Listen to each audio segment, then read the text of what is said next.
علماء اکرام کے بیانات سننے کے لیے ترغیبی بات چینل کو سبسکرائب کریں۔ بسم اللہ الرحمن الرحیم۔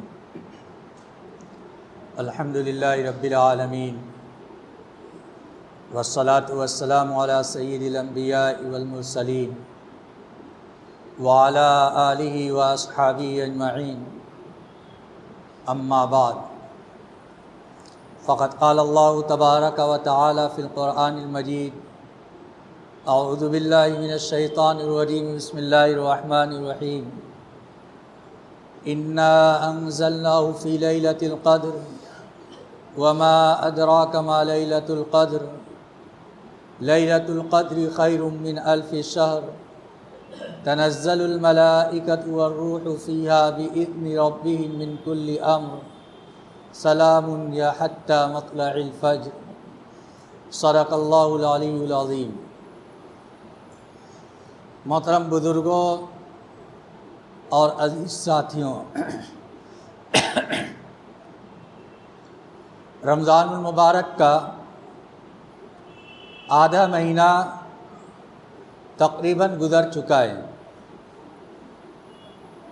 یہ اللہ کی بہت بڑی نعمت اور بہت بڑی رحمت ہمارے اوپر موجود ہے، اور اللہ رب العزت اس عشرے کے اندر بھی وہ عشرہ بھی ہم کو مرحمت فرمایا جو رحمت والا عشرہ تھا، جس میں اللہ کی رحمت بندے کے اوپر بارش کی طرح برس رہی تھی۔ دوسرا عشرہ ہمارے درمیان چل رہا ہے، جس کے آدھے دن گزر چکے ہیں، جس کے اندر اللہ رب العزت اپنے بندوں کے گناہوں کو معاف فرماتا ہے اور ان کی مغفرت کرتا ہے۔ اور تیسرا عشرہ آگے آنے والا ہے، وہ ہے عتق من النار، یعنی اس عشرے کے اندر اللہ رب العزت بندے کو جہنم سے آزادی کا پروانہ دیتا ہے اور خوشخبری دیتا ہے۔ یہ 3 عشرے ہیں، اس میں سے آدھا مہینہ گزر چکا ہے اور آدھا مہینہ باقی ہے۔ اب ان ایام کے اندر جو گزر گئے اور جو باقی ہیں، اس کا تجزیہ کرنا اور آنے والے کی قدر کرنا یہ ہماری ذمہ داری بنتی ہے۔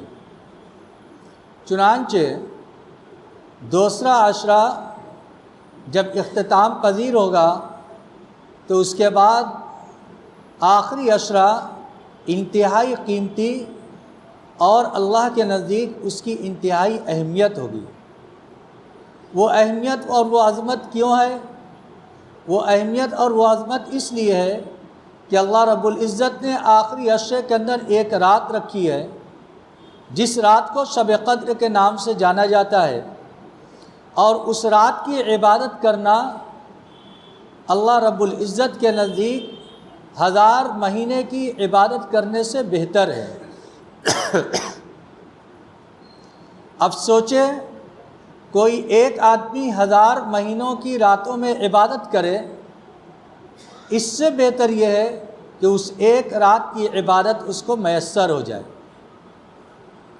علماء کرام نے کتابوں کے اندر لکھا ہے کہ اللہ کے نبی صلی اللہ علیہ وسلم نے جب پچھلی امتوں کے احوال کو ذکر فرمایا صحابہ کرام رضوان اللہ علیہ مجمعین کے سامنے کہ انہوں نے اتنے سال تک اللہ کی عبادت کی اور اللہ کی نافرمانی نہیں کی، تو صحابہ کرام رضوان اللہ علیہ مجمعین کو رنج ہوا، صدمہ ہوا کہ اس امت کی عام طور سے عمر 60 سال اور 70 سال کے درمیان ہے، اور پچھلی امتوں کے اندر ایسے لوگ گزرے ہیں جو لمبی مدت تک اللہ کی عبادت کے اندر مشغول رہے ہیں اور پلک جھپکنے کے برابر بھی اللہ رب العزت کی نافرمانی نہیں کی۔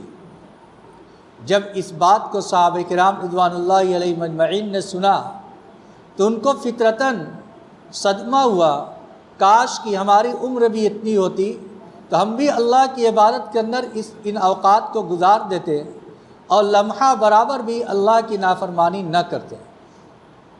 جب صحابہ کرام کو یہ صدمہ ہوا، اللہ رب العزت نے قرآن پاک کے اندر سورہ قدر نازل فرما دی اور یہ ارشاد فرما دیا کہ اگرچہ اس امت کی عمر بہت تھوڑی ہے، لیکن اللہ رب العزت نے اس کو نعمت عطا فرمائی ہے کہ اگر وہ نعمت اس کو مل جائے اور وہ اس نعمت کی قدر کر لے تو اللہ رب العزت کے نزدیک اس کو بھی وہ اجر اور ثواب اس سے کہیں زیادہ ملے گا جو پچھلی امتوں کے اندر لوگوں کو ملا ہے۔ اور وہ کون سی شب ہے؟ وہ شب قدر ہے۔ قرآن پاک کے اندر اللہ رب العزت نے پوری سورت نازل فرمائی۔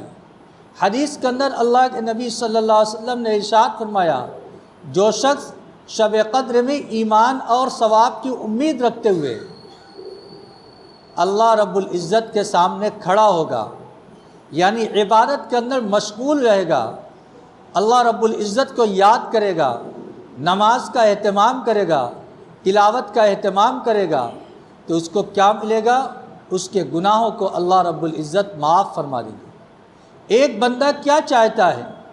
ایک بندہ یہی چاہتا ہے کہ اس کا مالک، اس کا خالق اس کے گناہ کو معاف کر دے، اس کی بخشش فرما دے۔ اور اللہ رب العزت پورے رمضان مبارک کے مہینے کے اندر جگہ جگہ اس بات کا اعلان فرماتا ہے کہ تم مجھ سے گناہوں کی مغفرت چاہو، میں تمہارے گناہوں کو معاف کر دوں گا۔ اور اخیر میں شب قدر ایسی رات پر رحمت فرما دی جس کے اندر جب آدمی اللہ کی عبادت کرتا ہے، اللہ پر ایمان رکھتے ہوئے اور اللہ سے ثواب کی امید رکھتے ہوئے، تو اللہ رب العزت اس کے گناہ کو معاف فرما دیتی ہے۔ جتنے ایام گزرتے جائیں گے اور رمضان کے جتنے ایام بچتے جائیں گے، وہ وزن کے اعتبار سے بہت بڑھتے رہیں گے اور قیمت ان کی بڑھتی چلی جائے گی۔ اگر ہم ان کی قدر کریں گے تو وہ ہمارے لیے آخرت کے اندر اثاثہ بنیں گے، اور اگر ہم ان کو غفلت کے اندر گزار دیں گے، ادھر ادھر کی لغویات کے اندر گزار دیں گے، کہ وہ قیمتی وقت آیا ہے، گزر جائے گا، پھر ہم اس سے کچھ حاصل نہیں کر پائیں گے۔ ہم یہ سوچیں گے کہ اچھا آج 21ویں شب ہے، چلو ہم 23ویں شب میں عبادت کریں گے، 23ویں آئے گی سوچیں گے 25ویں میں عبادت کریں گے، 25ویں آئے گی سوچیں گے 27ویں میں عبادت کریں گے، 27ویں آئے گی پھر سوچیں گے اچھا 29ویں میں کر لیں گے۔ اس طریقے سے پورا عشرہ گزر جائے گا، راتیں بھی گزر جائیں گی، لیکن ہم اللہ کے سامنے عبادت نہیں کر پائیں گے۔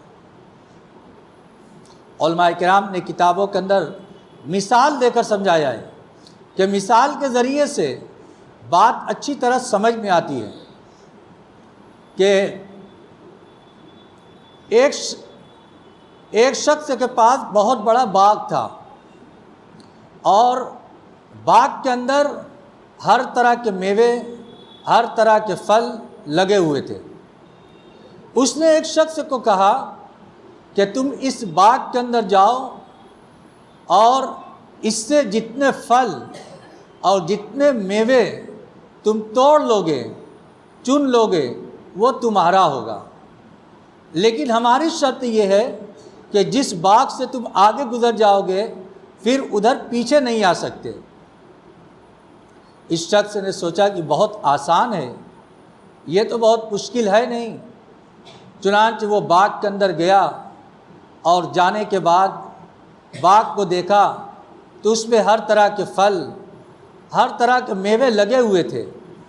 اس نے کہا کہ جب پہلے در کا یہ حال ہے تو آگے اس سے تو بہت زیادہ ہوگا۔ چنانچہ اس نے یہاں سے کچھ نہیں چنا اور وہ آگے بڑھ گیا۔ دوسرے باغ کے اندر گیا تو پہلے سے زیادہ وہاں پر پھل تھے، پہلے سے زیادہ میوے تھے۔ اب دیکھ کر اس کے دل کے اندر یہ خیال آیا کہ جب دوسرے کے اندر پہلے سے زیادہ ہے تو تیسرے کے اندر اس سے زیادہ ہوگا۔ چنانچہ یہ شخص یہاں سے بھی کچھ نہیں چنا اور کہا کہ اب آگے چل کر لیتے ہیں، اور وہ تیسرے باغ کے اندر گیا تو وہاں دیکھا کہ حقیقتاً دوسرے سے زیادہ پھل اور دوسرے سے زیادہ میوے تیسرے باغ کے اندر تھے۔ ہر طرف نظر دوڑائی، جدھر نظر دوڑاتا اس کو پھل اور میوے نظر آتے۔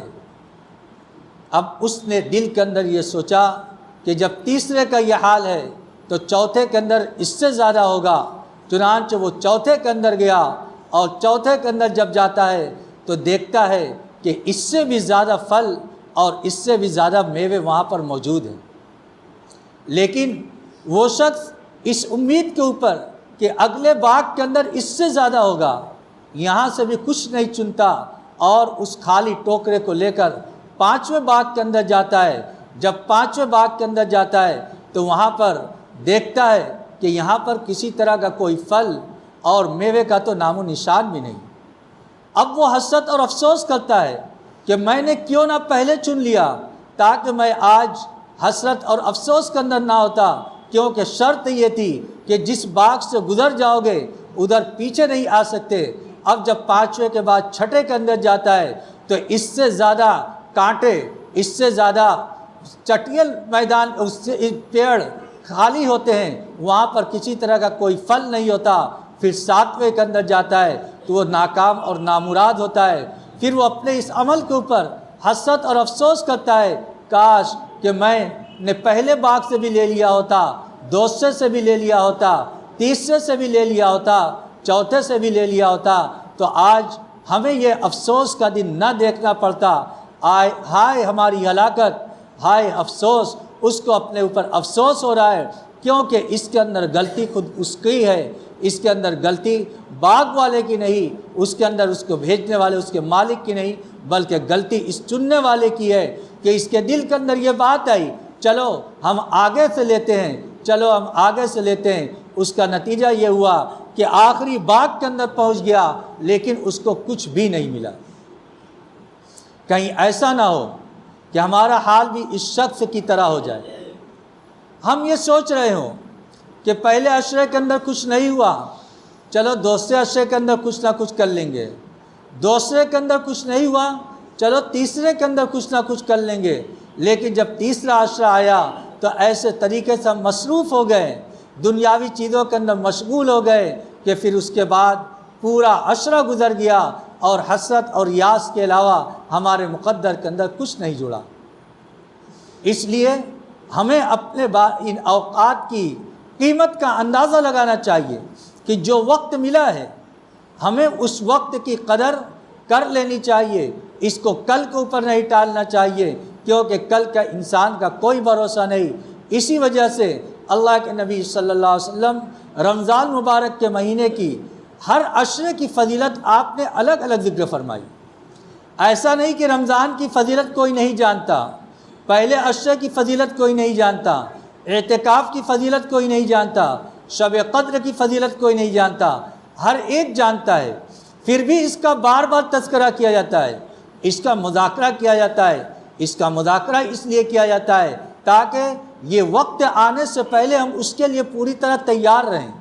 جب وقت آ جائے تو ہمیں یہ نہ سوچنا پڑے کہ اب ہمیں کیا کرنا ہے، بلکہ جب وقت آ جائے تو اس وقت ہمارا قدم عمل کی جانب بڑھنا چاہیے۔ اس وقت سوچنے کے لیے ہمارے پاس موقع نہیں ہوگا، بلکہ اس وقت ہمارے لیے قدم بڑھانے کا موقع ہوگا، اور وہ اس کا وقت ہوگا۔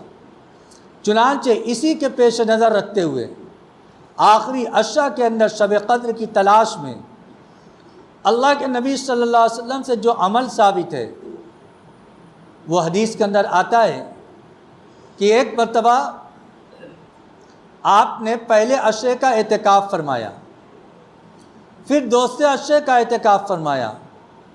دوسرا عشرہ جب گزرا تو آپ نے ترکی خیمہ کی طرف سے سر کو باہر نکالا اور لوگوں سے یہ ارشاد فرمایا کہ اے لوگو، میں نے پہلے عشرے کا اعتکاف شب قدر کی تلاش میں کیا تھا۔ دیکھیے، پہلے عشرے کا اعتکاف اللہ کے نبی صلی اللہ علیہ وسلم نے شب قدر کی تلاش میں کیا، پھر آپ نے فرمایا کہ میں نے دوسرے عشرے کا اعتکاف بھی شب قدر کی تلاش میں کیا، لیکن مجھے یہ بتلایا گیا کہ شب قدر وہ تیسرے عشرے کے اندر ہے۔ چنانچہ جن لوگوں نے میرے ساتھ 2 عشرے کا اعتکاف کیا ہے وہ اس پورے عشرے کا بھی اعتکاف کریں۔ پھر اس کے بعد اللہ کے نبی صلی اللہ علیہ وسلم نے نشانی ذکر فرمائی کہ شب قدر کی نشانی یہ ہے کہ اس رات میں بارش ہوگی اور میں مٹی اور گارے کے درمیان اس دن سجدہ کروں گا۔ چنانچہ صحابہ کرام فرماتے ہیں کہ 21ویں شب تھی، آسمان سے بارش ہوئی، چھت کچی تھی، اس سے پانی ٹپک رہا تھا، زمین بھی کچی تھی۔ اللہ کے نبی صلی اللہ علیہ وسلم نے کیچڑ کے درمیان سجدہ کیا اور وہ 21ویں شب تھی۔ دیکھیے شب قدر کے سلسلے میں کوئی رات متعین نہیں۔ علماء کرام نے کتابوں کے اندر لکھا ہے وہ رمضان میں عام طور سے پائی جاتی ہے، کسی بھی عشرے کے اندر ہو سکتی ہے۔ آدمی کو پورے عشرے کے رات کے اوقات کا اہتمام کرنا چاہیے، عبادت کرنی چاہیے، لیکن اگر پہلا عشرہ گزر گیا اس کے اندر عبادت نہیں کی، مایوس نہ ہو، دوسرے عشرے کے اندر کرے، دوسرے عشرے کے اندر بھی اگر قدر نہیں کر سکا تو کم از کم آخری عشرے کی ہر رات کے اندر اللہ رب العزت کی عبادت کرے، اس کو اللہ کے ذکر کے اندر، اللہ کی یاد کے اندر خرچ کرے تاکہ شب قدر کی عبادت اس کو میسر ہو سکے۔ کتنی زبردست عبادت ہے، سوچئے 83 سال ایک آدمی کی عمر بھی نہیں ہوتی۔ حضرت شیخ رحمۃ اللہ علیہ نے فضائل رمضان کے اندر لکھا ہے کہ 83 سال کی عبادت کا اجر اور ثواب اس شخص کو ملتا ہے جس کو شب قدر کی عبادت میسر ہو جاتی ہے۔ اب ایک شب قدر اگر میسر ہو گئی تو اتنے سال کی عبادت میسر ہوگی، اگر کئی شب قدر ہو گئی تو سوچئے کتنا ہمارے نامہ اعمال کے اندر اجر اور ثواب اکٹھا ہو جائے گا۔ اس لیے ہماری یہ ذمہ داری بنتی ہے کہ ہم آخری عشرے کی قدردانی کی کوشش کریں۔ اس کی قدردانی کے اندر ایک اہم عمل اعتکاف کا ہے۔ اعتکاف یہ ایسا عمل ہے جو اللہ کے نبی صلی اللہ علیہ وسلم سے ثابت ہے۔ آپ علیہ الصلوۃ والسلام نے اعتکاف پورے مہینے کا بھی فرمایا ہے اور آپ کا معمول عام طور سے آخری عشرے کے اعتکاف کا رہا ہے۔ اسی وجہ سے علماء کرام نے لکھا ہے کہ آخری عشرے کا اعتکاف کرنا سنت مؤکدہ ہے، یعنی اس عشرے کا اعتکاف اللہ کے نبی صلی اللہ علیہ وسلم کی سنت ہے اور اس پر عمل کرنا چاہیے۔ آدمی اتنا وقت ادھر ادھر گزار دیتا ہے، دنیاوی مقاصد کے اعتبار سے سفر کے اندر جاتا ہے، 10 دن 15 دن کبھی کبھی مہینہ اپنے گھر والوں سے جدا رہ کر دنیا کی چیز کو حاصل کرنے کے لیے اجنبی جگہ پر گزار دیتا ہے۔ کیا ہم اپنے محلے کی مسجد کے اندر 10 دن اپنے اللہ کو راضی کرنے کے لیے، اپنی آخرت کو بنانے کے لیے، اپنے نامہ اعمال کے اندر ذخیرہ کو جمع کرنے کے لیے کیا ہم 10 دن اللہ کے گھر کے اندر اعتکاف نہیں کر سکتے؟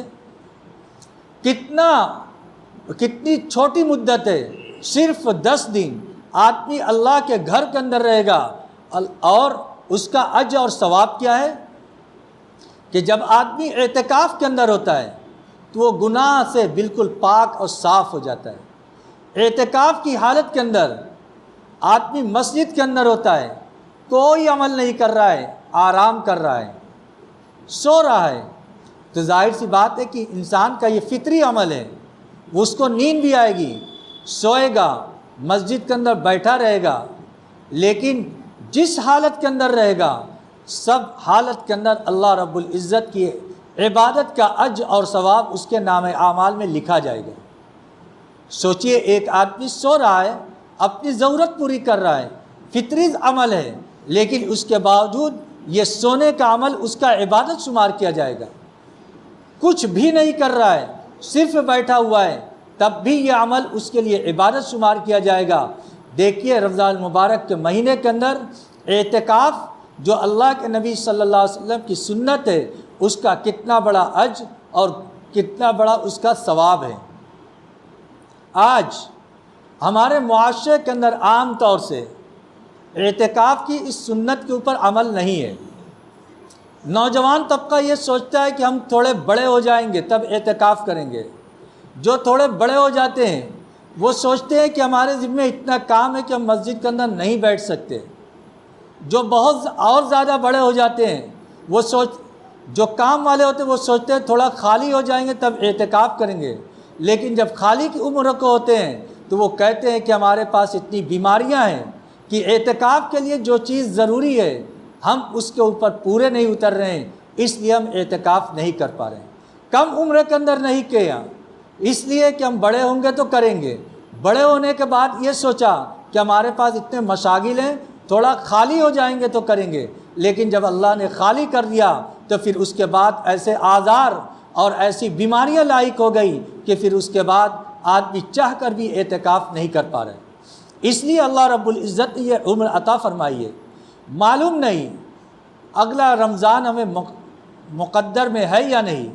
کتنے لوگ ایسے ملیں گے جو بڑے لوگوں کی یادداشت کے اندر ہوں گے کہ انہوں نے اعتکاف کیا، اچانک مسجد کے اندر آئے، اعتکاف کیا، اور اعتکاف کر کے جب گھر واپس ہوئے عید کے بعد کچھ دنوں کے بعد ان کا انتقال ہو گیا، وہ اس دنیا سے چلے گئے.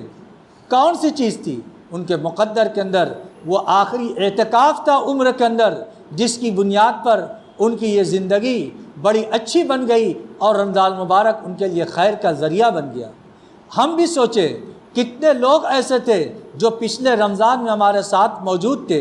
عمر کی کوئی تحدید نہیں، کچھ عمر 40 کے تھے، 50 کے تھے، 55 کے تھے، کچھ 60 کے تھے، کچھ اس سے متجاوز تھے، لیکن آج وہ ہمارے درمیان موجود نہیں ہیں. جنہوں نے اس سال قدر کر لی، اعتکاف وغیرہ کر کے چلے گئے، وہ تو سوچ رہے ہوں گے کہ اللہ کا کتنا احسان ہے کہ اللہ نے آخری رمضان جو ہماری زندگی کا مقدر کا تھا اس کے اندر ہمیں اعتکاف کی دولت مرحمت فرمائی، ورنہ آج تو ہم قبر کے گڑھوں کے اندر ہیں.